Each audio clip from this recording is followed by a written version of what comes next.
শহীদ আল্লামা দেলোয়ার হোসেন সাঈদীর স্বপ্ন বাস্তবায়নকারী, মাওলানা নিজামীর স্বপ্ন বাস্তবায়নকারী শহীদ মীর কাসেমের ভাইয়ের উত্তরসূরি ভাইরা, আমরা আজকে উন্মুক্ত পরিবেশে আল্লাহর জমিনে আল্লাহর দ্বীনকে চূড়ান্ত রূপে বাস্তবায়ন করার স্বপ্ন নিয়ে কাপাসিয়ার প্রাণ কেন্দ্রে বসে কথা বলার যে সুযোগটুকু পেয়েছি, এই সুযোগ আল্লাহ তাআলা করে দিয়েছেন হলো এই জুলাই আন্দোলনে যারা শহীদ হয়েছেন, রক্ত দিয়েছেন, জীবন দিয়েছেন, তাদের ত্যাগের বিনিময়ে। সম্মানিত ভাইরা আমার, জুলাই আমাদের কোনোভাবেই কাম্য বা প্রত্যাশিত ছিল না, কিন্তু এরকম একটি জুলাই আসবে, এমন একটি জুলাই প্রয়োজন,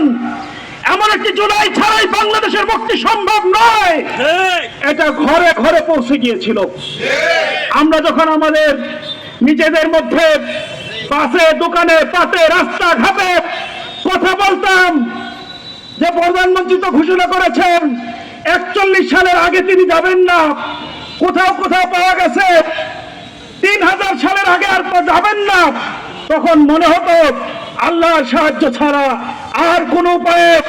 এই স্বৈর শাসক নমরুন ফেরাউনের উত্তরসূরিকে বাংলাদেশ থেকে বিতাড়িত করা সম্ভব নয়। আল্লাহ তাআলা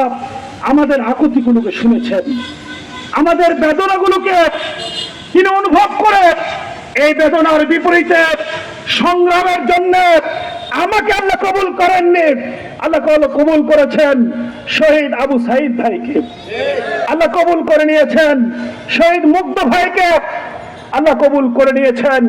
হাজারো তাজা তরুণ স্বপ্নময়ী বাংলাদেশকে মুক্ত করার কারিগরদেরকে।